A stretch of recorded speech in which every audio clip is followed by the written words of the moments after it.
Her rise to fame helped shape a generation of girls. Melanie C went from an unknown performer to a member of one of the most iconic bands of all time. Now the songstress, known globally as Sporty Spice of the Spice Girls, is getting real and raw, sharing her story like she never has before in a new book. I sat down with the singer today to talk about her journey to the top, the internal struggles along the way, and her advice for any wannabe stars who hope to make it someday.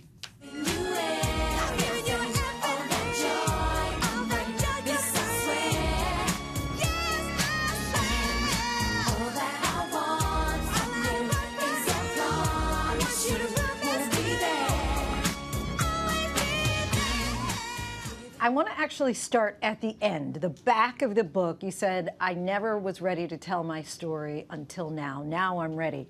What made now the time? A few things. First of all, I thought I may never tell the story. I just never thought it was something I wanted to do. And then I was back on stage with the Spice Girls in 2019. We did some stadium shows in the UK and Ireland, and I think it was the first time all of us really took it in. You know, everything we'd achieved, we had these incredible audiences every night. We really, for the first time, felt it sink in and realised the impact we've made on people and the legacy that we were leaving. So that was a special moment. And then, of course, when the pandemic hit, we all had time, didn't we, to just be a little bit more still and reflect on things. And I felt like I was reflecting quite differently on the past. And I thought, you know what, this is a really interesting story. There's a lot there. And you've said that this isn't necessarily a self-help book, but you hope it's a shoulder to cry on. Explain what you mean and what you hope readers will take away. Yeah, you know, I have had some issues in my life. You know, I've battled with eating disorders and depression and anxiety, and sadly I know lots of people experience these things. And when I was suffering, I felt very alone and very isolated. And often if I heard people talking about their own experiences with that or reading about it, it helped me. And I just knew if I could be open and be really honest about it, that people would identify with it. And, you know, these things, when they happen to anybody, they're incredibly painful, and you really don't want that pain to go to waste. Let's go back to Melanie as a little girl, right? And you always had this fire, right? And you had already even written in your notebook early on, Melanie C's superstar, or something to that effect. Yeah. And so what was your vision, and when did you really think, wow, this is going to happen?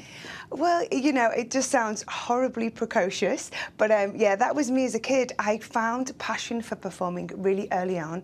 My mum's a singer. I idolised her. She was so glamorous and fabulous, and I loved being on a stage, and I decided that's what I wanted to pursue. And I went to Performing Arts College when I was 16, and I studied musical theatre for 3 years, but really wanted to work in music.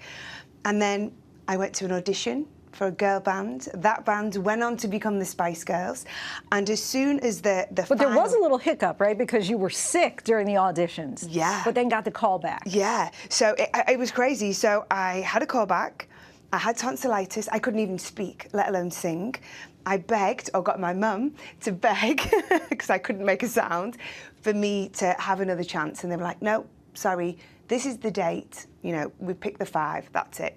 You thought at that point the dream is dead. That's it, it's over. The thing I thought was going to be the one, and it's done. Luckily, a couple of weeks later, I mean, you know, sadly not for this particular girl, but they just didn't feel like one of the members was working out. It was a good dynamic. So I replaced that particular girl, and there was no baby Spice at that point. There was another girl. And then through these few different shifts and changes, once Emma came into the band, something happened, something clicked. And this energy was really magical, and it was that moment that I thought, yeah, this is it. If you wanna be my lover, you gotta get with my friends. Make it last forever. Friendship never ends. If you wanna And when Wannabe came out and you guys became just, you know, these global sensations, were you appreciating it in the moment, or was the glare of fame and celebrity so almost suffocating at that time? Yeah, I think that's the sad thing. And whenever I see young artists now kind of in the eye of the storm, I'll say, try and take it in, because I mean, you're loving it, you're living it, it's incredible, but you're trying to deal with this whole new world you're in, and the pressure is immense, and the schedule is immense, and you're traveling, and it's time zones, and it's exhaustion, and adrenaline, and all these things. So it's really, really hard to be in the moment. You're in survival mode. And I think this is why you see so many reunions of bands, because to get the opportunity to go back and relive it and truly appreciate it is so special. What would your advice be? And you kind of shared that a moment ago when you talked about, just enjoy it for somebody who's in the throes of the success. But for somebody who's an up-and-coming, young girl who has that same fire in the belly that you had to perform and sing. The beginning is the most fun bit, because you're so full of optimism and ambition, and you just don't know what's going to happen. And myself and the other Spice Girls, whenever we get together, we always reminisce to the really early days. But I would say to any young people, follow those dreams, but really listen to yourself, be true to yourself, trust your instincts. And talk to us about that transition, because Sporty Spice was so, profoundly known, but at the same time, you kind of wanted Melanie C to have her own identity as well. Yeah, I think that really came about after we toured in 1998, and Victoria and Melanie were having babies, and they went off, and it was a natural time for us to have some time apart. And I was really keen to embark on a solo career and get in the studio, express myself as an individual. And it was at that moment I started to feel frustrated, because obviously being a part of the Spice Girls, which is incredible, but people are so interested in the Spice Girls, and I was a bit like, there's more to me. I am Sporty Spice, but there's more to me than that. So I think for a few years I really rebelled, trying to prove a point, which, was a bit of a waste of time, because now I've come back and I fully embrace being sporty, and I'm so proud of everything I do with the Spice Girls. Right. And as just you're continuing to have success. What it was, I think Spice Girls sold 100 million records, but you as an individual, you've sold 20 million. And so what's next for you? Oh, well, hopefully more of the same. I feel so lucky in my career. I've had so many great opportunities in music, TV, radio. I've worked on the West End. I'd love to get onto Broadway, which would be lovely.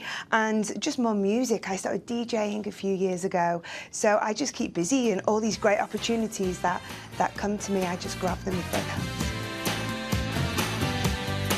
You can pick up Melanie C.'s book, The Sporty One, My Life as a Spice Girl, wherever books are sold. Hi, everyone. George Stephanopoulos here. Thanks for checking out the ABC News YouTube channel. If you'd like to get more videos, show highlights, and watch live event coverage, click on the right over here to subscribe to our channel. And don't forget to download the ABC News app for breaking news alerts. Thanks for watching.